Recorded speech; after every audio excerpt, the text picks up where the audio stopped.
मंगलाचरण।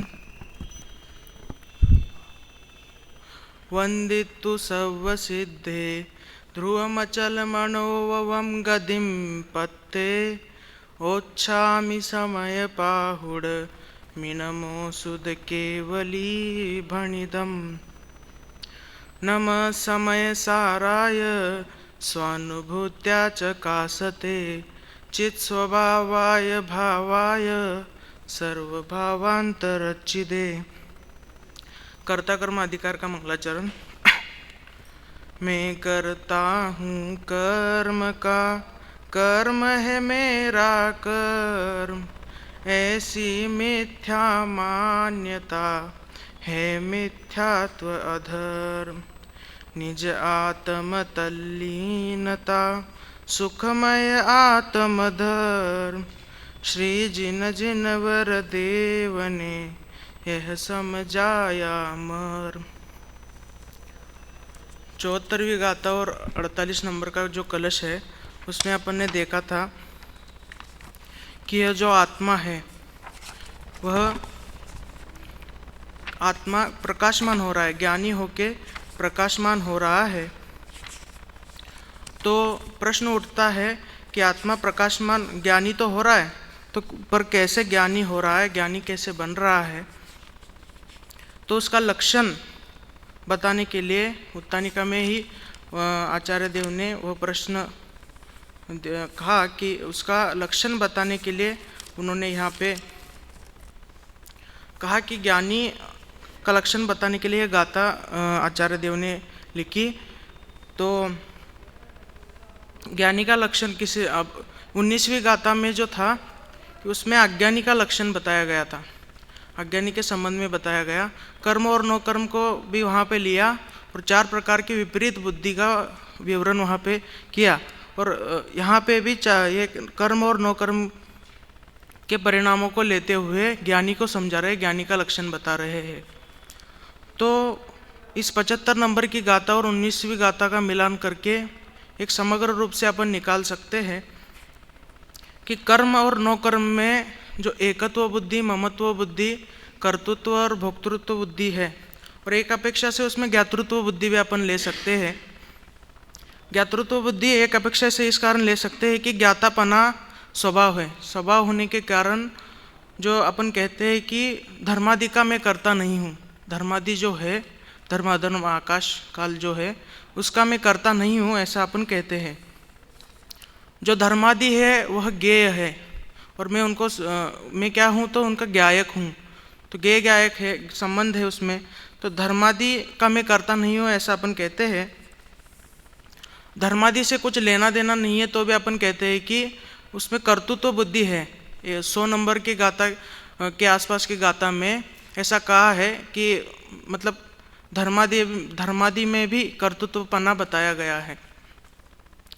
तो जयचंद जी छाबड़ा ने भी इस संबंधित बात कही कि जो धर्मादि है, धर्माधर्म आकाशकाल जो है उसको अपन कहते हैं कि इसका इनके कर्ता मैं नहीं हूँ।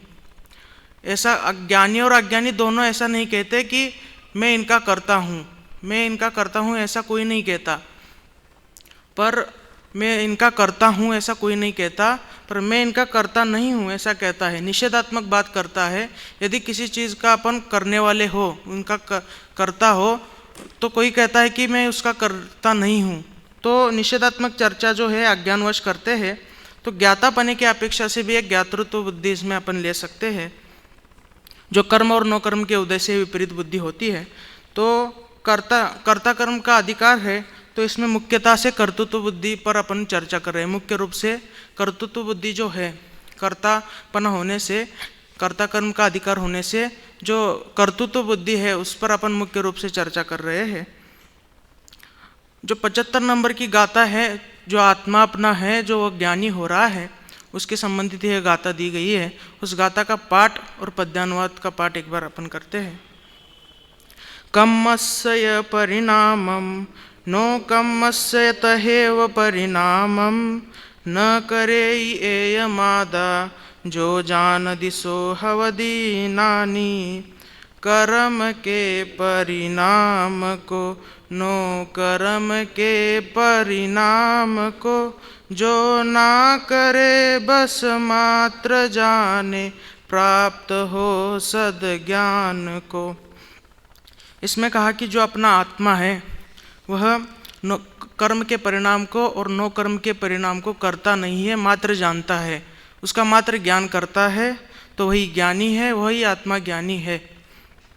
उसका करने वाला हो, विपरीत बुद्धि उसमें रखने वाला हो, अहम बुद्धि रखने वाला हो, तो वह ज्ञानी नहीं हो सकता।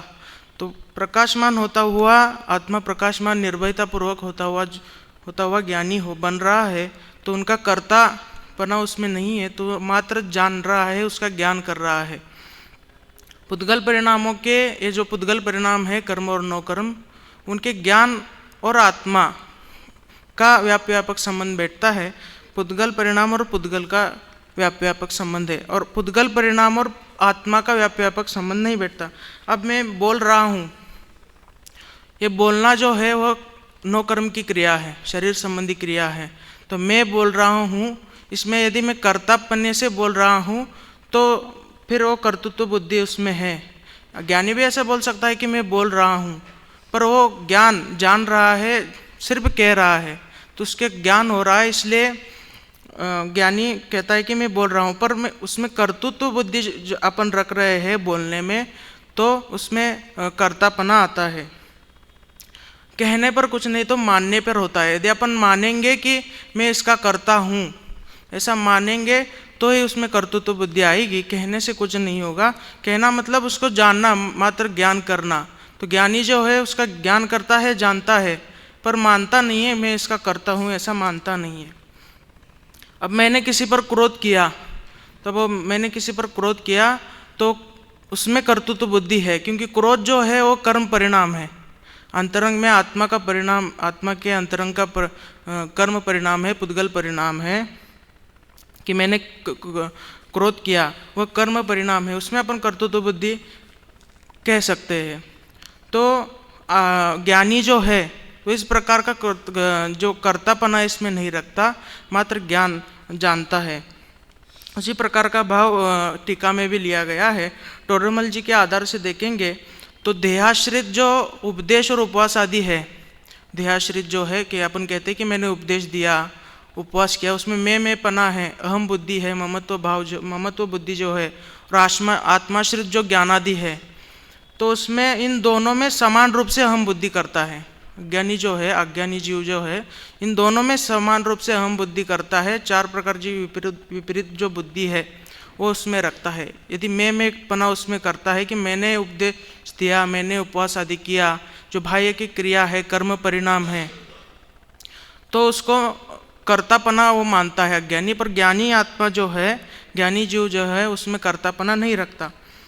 तो निर्णय होना बहुत जरूरी है कि निर्णय इसलिए करना चाहिए, नहीं तो अज्ञानपना ही है। किसी भी चीज़ में निर्णय होना चाहिए। तो ज्ञानी जीव जो है उसको जानता है, मतलब उसका ज्ञान करता है, मतलब निर्णय करता है, किसी भी विषय का निर्णय करता है।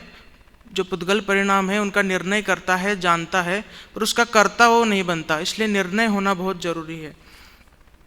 इसलिए इसमें श्रद्धान जो है वो पूरा गलत हो सकता है, आधा गलत या आधा सही है, ऐसा नहीं हो सकता।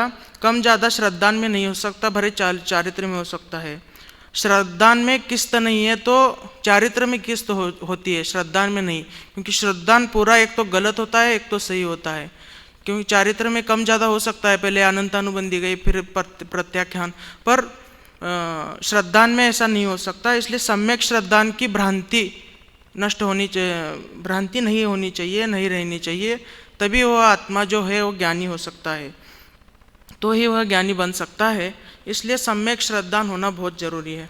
तो अब टीका में वह विषय ले रहे हैं, बहुत गंभीर विषय ले रहे हैं। तो दृष्टांत और तर्क युक्ति से यह बात कर रहे हैं, दृष्टांत दे रहे हैं, व्यापक का भी वो संबंध बता रहे हैं। दृष्टांत, तर्क और युक्ति से इसमें वो बात समझा रहे हैं। कर्म परिणाम और पुद्गल परिणाम जो है, कर्म परिणाम और नो कर्म परिणाम जो है वह पुद्गल परिणाम है, उसका कर्ता आत्मा नहीं है, इस संबंधी वो बात कह रहे हैं। अब निश्चय और व्यवहार संबंधी भी अपन को देखना चाहिए, क्योंकि व्यवहार या उपचार की दृष्टि से नहीं, तो दार्शनिक और सैद्धांतिक दृष्टि से यहाँ पे चर्चा कर रहे हैं। व्यवहारिक और औपचारिक दृष्टि से करते तो यहाँ पे कर्तापना हो भी सकता था, कह भी सकते थे, पर निश्चय से परमार्थ से, दो बार उन्होंने वहाँ पे कहा टीका में, निश्चय से परमार्थ से कहा कि ये निश्चय से वो बात बता रहे हैं, यथार्थता बता रहे हैं।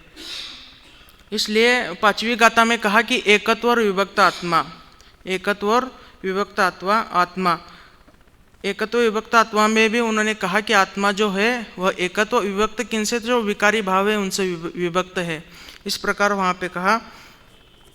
तो इन पुद्गल परिणामों का जो आत्मा है वो ज्ञानी जो है वो करता नहीं, तो सिर्फ तो करता नहीं है तो उनको जानता क्यों है, तो उसका वो सहज स्वभाव होने के कारण वह उनको जानता है। तो टीका में भी कहा कि निश्चय से मोह राग द्वेष सुख दुख आदि जो है वह अंतरंग में उत्पन्न होता हुआ कर्म परिणाम है। अंतरंग में जो अपने राग द्वेष आदि सुख दुख आदि उत्पन्न होते हैं वह कर्म परिणाम है। और स्पर्श रस गंध वर्ण शब्द बंध संस्थान स्थूलता सूक्ष्मता आदि रूप जो भार की क्रिया है, जो भार के उत्पन्न होने वाले हैं, वह नौ कर्म के परिणाम है और वह पुद्गल के परिणाम है, ऐसा कह रहे हैं। नौ कर्म माने शरीर की अवस्था है, शरीर की जो अवस्थाएं है वह नौ कर्म है। और कर्म परिणाम माने अंतरंग में जो परिणाम हो रहे हैं अपने अंतरंग में, मोह राग द्वेष आदि, अपन कहते हैं कि वह आत्मा के परिणाम है, तो आत्मा के नहीं तो वह भी पुद्गल के है, ऐसा वो बता रहे हैं। तो कर्म परिणाम और नौ कर्म के परिणाम में वो बता रहे। टोडरमल जी ने भी कहा कि दर्शन मोह के उदय से जीव की अवस्था दुख आदि के संबंध में उन्होंने चर्चा की कि देह की जो वर्णादि है, वर्ण स्पर्श रस गंध वर्ण शब्द आदि जो है, और जो मोह राग आदि कर्म परिणाम के जो मोह राग आदि जो परिणाम है कर्म परिणाम, वह सब विकारी भाव को अपना मानना जानना वह दुख उत्पन्न करता है। ऐसा जानता है कि वह अपने हैं, ऐसा मानता है तब वह दुख उत्पन्न करता है। इस प्रकार की चर्चा दर्शन मोह के उदय से उन्होंने की कि ज्ञानादि जो परभाव है, विभाव स्वभाव, ये मैं हूँ, ये मेरे है, ऐसा मानता है, ऐसा अज्ञानपना करता है। कौन? अज्ञानी जीव। पर ज्ञानी ऐसा नहीं करता। स्पर्श रस गंध जो आदि जो है वो परभाव है। परभाव मतलब नौ कर्म के परिणाम। स्पर्श रस गंध आदि जो परभाव है वह नौ कर्म के परिणाम। मोह राग द्वेष आदि जो भाव है वह विभाव माने कर्म परिणाम, ऐसा लेना है। तो यह इनसे तो इसमें यह अज्ञानी की बात हो गई। तो ज्ञानी आत्मा कैसा है? तो प्रत्यगात्मा है। कलश में भी यह कहा था कि प्रत्यगात्मा कैसा होता है? तो ज्ञानी आत्मा। उसका स्वरूप क्या है? तो ज्ञानी आत्मा वह परद्रव्य के भाव और उनके निमित्त से होने वाले विकारी भाव, उनसे भिन्न होता हुआ जो है वह प्रत्यगात्मा है। अब परद्रव्य के जो भाव है वह नौ कर्म है, जो वो शरीर संबंधी जो बाह्य के भाव, बाह्य में उत्पन्न होने वाले जो विकारी भाव है वह नौ कर्म, और अंतरंग में जो उनके निमित्त से होने वाले जो भाव है, जो विकारी भाव है, वह कर्म। तो इनसे विभक्त ये जो विकारी भाव है, इनसे विभक्त होता हुआ अपना आत्मा जो है वह एकत्व एक है, ऐसा वो बता रहे। अब तर्क से वो बता रहे कि पुद्गल परिणाम और आत्मा, पुद्गल परिणाम और आत्मा में व्यापक नहीं बैठता। क्योंकि यदि अपन ऐसा कहे कि पुद्गल परिणाम और आत्मा में व्यापकपना है, तो जो पुद्गल परिणाम माने मोह राग द्वेष जो है, मोह राग द्वेष आदि जो है वो आत्मा के कहना पड़ेगा, वो आत्मा के परिणाम है ऐसा कहना पड़ेगा, पर वो पुद्गल के परिणाम है। फिर अपन ऐसा कहेंगे कि पुद्गल परिणाम और आत्मा में व्यापक संबंध है, तो जो स्पर्श रस गंध वर्ण बंध आदि जो है वह भी कहना पड़ेगा कि यह भी आत्मा के है। जो अपन पुद्गल के लक्षण में ही बताते हैं कि स्पर्श रस गंध सब पुद्गल द्रव्य के है। तो इसमें कहा कि जो पुद्गल परिणाम है उसके साथ व्यापक संबंध पुद्गल द्रव्य के साथ ही बैठता है। जिसके उदाहरण स्वरूप उन्होंने कहा कि परमार्थ से जिस प्रकार घड़े के और मिट्टी के व्यापक भाव का सद्भाव होने से कर्ता कर्मपना है। अब मिट्टी जो है वो व्यापक है, व्यापक में ही व्याप्य होता है, व्यापक से ही व्याप्य बनता है। तो मिट्टी जो है वो व्यापक है और व्याप्य क्या है? वह घड़ा, वह व्याप्य क्या है, वह घड़ा, तो उसमें सद्भाव, व्यापक भाव का सद्भाव होने से उसमें कर्ता कर्मपना बनता है। पर जो पुद्गल परिणाम, उसी प्रकार कहा, उसी प्रकार अब सिद्धांत बता रहे कि पुद्गल परिणाम और पुद्गल में व्यापक का सद्भाव होने से कर्ता कर्मपना है। पुद्गल परिणाम और पुद्गल में, पुद्गल परिणाम क्या है, व्याप्य है, और पुद्गल द्रव्य जो है वह व्यापक है। उनमें कर्ता कर्म व्यापक भाव का सद्भाव होने से उनमें कर्ता कर्मपना घटित होता है। पुद्गल परिणाम और आत्मा में जो कर्ता कर्मपना या व्यापक का सद्भाव नहीं होने के कारण, वह मोह राग होने के कारण उसमें व्यापक संबंध घटित नहीं होता। इसलिए परमार्थ से कहा गया, इसलिए यहाँ पे परमार्थ से निश्चय से यथार्थता बताने के लिए निश्चय से परमार्थ ऐसा शब्द वहाँ पे किया, क्योंकि यह निश्चय नहीं की मुख्यता से, क्योंकि यह ग्रंथ पूरे निश्चय नहीं के मुख्यता से लिखा गया है। इसलिए निश्चय नहीं से परमार्थ से उन्होंने कहा कि यह जो आत्मा, यह जो पुद्गल परिणाम है वह आत्मा के नहीं है। पुद्गल परिणाम और पुद्गल द्रव्य में ही व्यापक का सद्भाव है, पुद्गल परिणाम और आत्मा में नहीं। अब अपन ये निश्चय व्यवहार में ले सकते हैं कि एक्सरे का कैमरा और अपना नॉर्मल फ़ोन आदि का कैमरा। अब एक्सरे का कैमरा है वह सिर्फ हड्डी, अंदर के हड्डियों को दिखाता है, और अपना नॉर्मल कैमरा पूरे शरीर को दिखाता है। तो उसमें ऐसा लेना चाहिए, उसमें सिद्धांत ऐसा घटित होता है कि परमार्थ से जो है वो, परमार्थ माने निश्चय से जो है वह सारे संयोग हटाता है, सारे संयोग हटाते हुए यथार्थ को बताता है। जैसे एक्सरे का कैमरा वह हड्डियों का पूरे हड्डियों तक जाता है, कैमरा यथार्थता को बताता है। उसी प्रकार अपना नॉर्मल कैमरा से यदि हड्डियां देखेंगे तो नहीं दिखेगी, एक्सरे से ही देखना पड़ेगा। जो इसी प्रकार वो परमार्थ से बता रहे हैं कि पूरा संयोग हटा करके वहाँ पे वो बता रहे हैं, और जो बता रहे कि आत्मा का जो परिणाम है वो ज्ञान स्वरूप है। अनुशीलन में भी इस संबंधित कहा कि ये कर्म और नो कर्म जो है वह द्रव्य कर्म के उदय से दो रूप में फलता है। कर्म और जैसे घाती कर्म में जो मोहनीय कर्म जो है उसके उदय में आकर फलित होता हुआ क्या है, तो कर्म परिणाम। मोह राग द्वेष आदि जो है तो वह कर्म परिणाम, और घाती कर्म में जो पुण्य पाप, मुख्यतः से पुण्य पाप लेना है, तो उसके उदय से जो सामग्री मिलती है वो नो कर्म शरीर आदि जो है और नो कर्म। उसमें कहा ना, स्थूलता, सूक्ष्मता, मोटापा, सूक्ष्मता माने दुबला पतला आदमी, ऐसे पुण्य पाप के उदय से जो सामग्री मिलती है वो नो कर्म के परिणाम। तो पुण्य के उदय से अनुकूल और पाप के उदय से प्रतिकूल परिस्थिति होती है। इस प्रकार जो पुण्य के उदय से सुख मिलता है, ऐसा अपन लोक में कहते हैं कि पुण्य के उदय से, ऐसी कहावत भी आती है कि पहला निरोगी काया, दूजा घर में माया, तीजा कुलवंती नारी, चौथा पुत्र आज्ञाकारी। तो पुण्य का उदय हो तो ये मिलता है, यदि पाप का उदय हो तो निरोगी काया, पुण्य का उदय हो तो निरोगी काया मिलती है, यदि पाप का उदय हो तो अभी तो गर्भ में ही पता चलता है कि उसके छाती में छेद है, उसके सीने में छेद है, ऐसे पता चलता है। फिर पुत्र आज्ञाकारी, इसमें भी पाप का उदय हो तो पुत्र आज्ञाकारी वो क्या है पता चलता है। इस प्रकार उसमें पुण्य और पाप का बताया कि पुण्य और पाप के उदय से जो नो कर्म के परिणाम होते हैं, पुण्य और पाप के उदय से नो कर्म के परिणाम होते हैं। तो यहाँ बता रहे हैं कि ये सब कर्म के परिणाम और नो कर्म के परिणाम पुद्गल के परिणाम है, उसका कर्ता आत्मा नहीं हो सकता, उसका कर्ता आत्मा नहीं है, ज्ञानी जो उसका कर्ता नहीं है।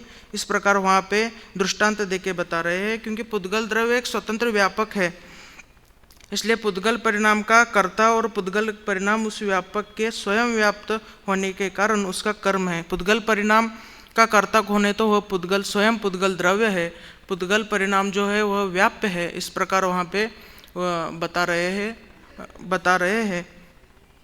उसी संबंधित चर्चा वहाँ पे की, आगे टीका में भी बताया, और आगे कहा कि इसलिए पुद्गल द्रव्य के द्वारा कर्ता होकर कर्म रूप से किए जाने वाले समस्त कर्म नो कर्म पुद्गल परिणामों का कर्ता परमार्थ से आत्मा नहीं है। पर ऐसा कह रहे हैं कि आत्मा उन पुद्गल परिणामों का कर्ता स्वयं आत्मा नहीं है। क्योंकि पुद्गल परिणाम को और आत्मा को घट और कुमार की भांति व्यापक भाव के अभाव के कारण कर्ता कर्मपनि की असिद्धि है। उनमें कर्ता कर्मपनि की असिद्धि है।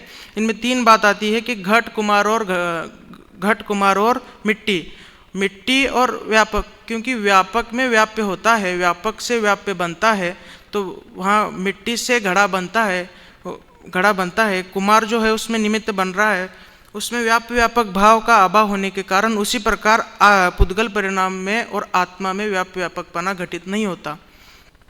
इस प्रकार वहाँ पे पुद्गल परिणाम और आत्म परिणाम में कर्ता कर्मपनि की असिद्धि वहाँ पे बता रहे हैं।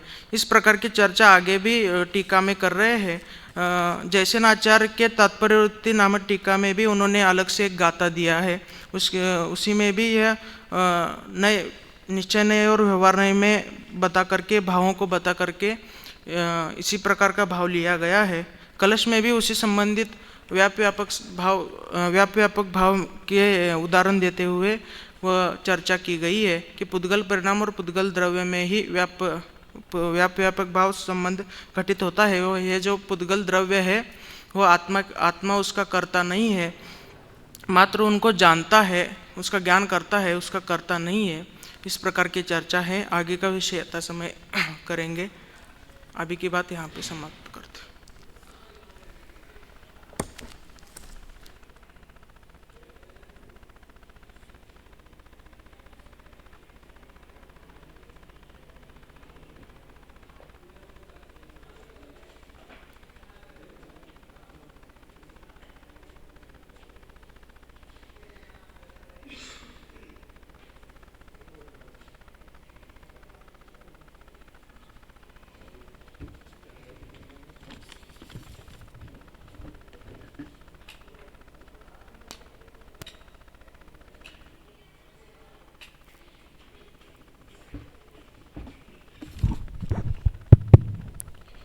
अभी हम सभी ने शास्त्री तृतीय वर्ष के विद्यार्थियों के प्रवचन के क्रम में कौतुक पाटिल कोल्हापुर इनका द्वितीय दिन का प्रवचन सुन रहे थे। कल पहले दिन के प्रवचन में जो मैंने समीक्षा की थी कि विषय को प्रस्तुत करने का प्रयास करें, केवल पढ़ने का नहीं। आज कुछ अंतर उसमें दिखा है। प्रारंभ में जो गाथा की चर्चा आपने की थी उस संबंध में भी कुछ विशिष्ट विषय प्रस्तुत करने का प्रयास किया। गाथा संबंधी सामान्य अर्थ करते हुए कुछ और बातों को उससे जोड़ करके प्रस्तुत करने का प्रयास किया। परंतु टीका की जब चर्चा की, टीका की चर्चा में मैं और अपेक्षा कर रहा था। उस चर्चा में और आप जैसे गाथा का सामान्य अर्थ करते हुए कुछ बातों को आपने जोड़ा और अपनी शैली से उसको समझाने का प्रयास किया, ठीक वैसे ही टीका में भी इस प्रकार का कुछ प्रयास आप करें, मैं अपेक्षा कर रहा था। कुछ विषय हालांकि आपने समझा है। ज्ञानी की जो बात आई थी तब आप समझा रहे थे कि ज्ञानी मानता नहीं है, कि यद्यपि कहता तो वो भी है, उसकी भाषा भी इसी प्रकार होती है कि मैं करता हूँ, मैं बोलता हूँ, इस प्रकार बोलता है, लेकिन मानता नहीं है। अब तो एक प्रश्न अभी उठता है। देखिए, एक सामान्य बात तो कह देना आसान है, उसकी सिद्धि भी होनी चाहिए। जब मानता ही नहीं है कि मैं बोलने वाला नहीं हूँ, जब ये मानता ही नहीं है कि मैं कहने वाला नहीं हूँ, फिर कहता क्यों है? जब वो मानता नहीं है कि मैं कहने वाला नहीं हूँ, शरीर की क्रिया का करता नहीं हूँ, फिर क्यों बोलता है, क्यों करता है? तो उसके तह तक जा कर के भी उसकी चर्चा होनी चाहिए कि ये कहते हुए कि लोक व्यवहार निभाने के लिए वह इस प्रकार कहता है। उसकी भाषा भी इसी प्रकार होती है, जिसे 8वीं 9वीं गाथा में जिसका वर्णन आया है, जिनके बीच में रह रहा है उसे लोक व्यवहार को समझाने के लिए अथवा जिन शिष्यों को समझाने के लिए इस प्रकार की भाषा का प्रयोग करता है कि मैं बोलता हूँ, मैं करता हूँ, मैं काम करता हूँ, ये कार्य करता हूँ, परद्रव्यों का मैं करता धरता हूँ, इस प्रकार की भाषा का वो प्रयोग करता है। पर अंतरंग में उसके श्रद्धा की जो बात आपने की थी वो एक अलग प्रसंग में आई थी, तो वो इससे जोड़ करके उसकी श्रद्धा की अगर हम बात करें तो वो वास्तव में उस प्रकार मानता नहीं है। इस प्रकार उस प्रकरण को पूर्ण करना था। और टीका संबंधी जो सबसे बड़ी बात है उसमें जो बात आई है, घट कुमार की भांति व्यापक भाव का अभाव होने से, देखिए सबसे पहली बात तो इसमें यह है कि व्यतिरेकी उदाहरण दिया है। घट और कुमार में जैसे व्यापक भाव है वैसे आत्मा और पुद्गल परिणाम में नहीं है। आमतौर पर जो उदाहरण देते हैं जैसे ये कार्य होता है वैसे ही ऐसे ही होता है, ऐसा कह करके उदाहरण में जैसे सिद्धि की गई है सिद्धांत में वैसे सिद्धि करते हैं। पर एक व्यतिरेकी उदाहरण होता है जिस उदाहरण में समझाया जाता है कि जैसे होता है वैसे ऐसा नहीं है, ऐसा करके कि घट और कुमार में जैसे व्यापक भाव है कि कुमार के बिना घट नहीं बनेगा, तो वैसा नहीं है पुद्गल और आत्म परिणाम में वैसे संबंध नहीं, ये बात समझाई गई है। पहले तो ये बात बताना चाहिए कि इस उदाहरण से, ये व्यतिरेकी उदाहरण से इस बात को समझाई गई है। और दूसरी बात कि ये बात कैसे समझ में आई कि पुद्गल परिणाम और आत्मा में व्यापक भाव नहीं है। जिस प्रकार लोक में तो देखा जाता है जब तक वो कुमार घड़ा नहीं बनाए तब तक नहीं बना सकता, अथवा जो भी घड़ा बनाए वो सब कुमार है, इसलिए कुमार के बिना घड़ा बनता नहीं है। ये बात तो समझ में आ गई। वैसे ही आत्मा और पुद्गल परिणाम में दोनों में व्यापक भाव नहीं है, ये बात समझ में कैसे आई? तो वो उस उदाहरण को तो आपने समझा दिया था, वो सैद्धांतिक बात क्या है वो बात कहाँ से पकड़ में आई? क्योंकि अनादिकाल से तो हम देख रहे हैं कर्म के साथ संबंध है। अनादिकाल से जहाँ जब जीव है, जब संसार में परिभ्रमण कर रहा है, पुद्गल कर्म उसके साथ हैं, तो वहाँ ये हेतु देना चाहिए कि सिद्ध भगवान है वो सकल कर्म रहित है, फिर भी वो अपनी सत्ता में लीन है। इसलिए वहाँ ये देखा जाता है कि किसी कर्म के द्वारा उनमें कोई परिणमन नहीं हो रहा है, समस्त कर्मों से रहित भी जीव रह सकता है, पहली बात। और दूसरी बात, पुद्गल में जो परिणमन हो रहा है, पुद्गल जो परिणमन कराना चाह रहा है, जीव वैसे भी नहीं चलता, क्योंकि सिद्ध भगवानों में कोई विकार पैदा नहीं कर सकता है, सिद्ध भगवान को वापस संसार दशा में नहीं ला सकता है। तो कर्म मुक्त जो सिद्ध भगवान हैं, तो पुद्गल परिणाम जो है उनमें भी कुछ बिगाड़ करने वाला नहीं है। तो ये बात उसमें आनी चाहिए निकल करके। व्यापक भाव नहीं है तो इस बात की सिद्धि कैसे हुई जीव और पुद्गल परिणामों में, तो उसको भी हम समझा सकते हैं। देखिए न्याय शैली में बात आई है, इसका मतलब ये नहीं कि अब उसमें हम कोई उदाहरण देके सरलता से नहीं समझाए जा सकते, उसको नहीं समझा सकते हैं। थोड़ा आप देखेंगे तो कहीं ना कहीं ऐसे बिंदु आता ही है जिसको लेकर के हम समझा सकते हैं। कल की अपेक्षा आज आपने अच्छा प्रयास किया, कुछ विषयों को खोलने का आपने प्रयास किया है। इसी तरह प्रत्येक गाथा को आप समझ करके विशिष्ट वक्ता आप बने, ऐसी मंगल भावना बाता हूँ। और अभी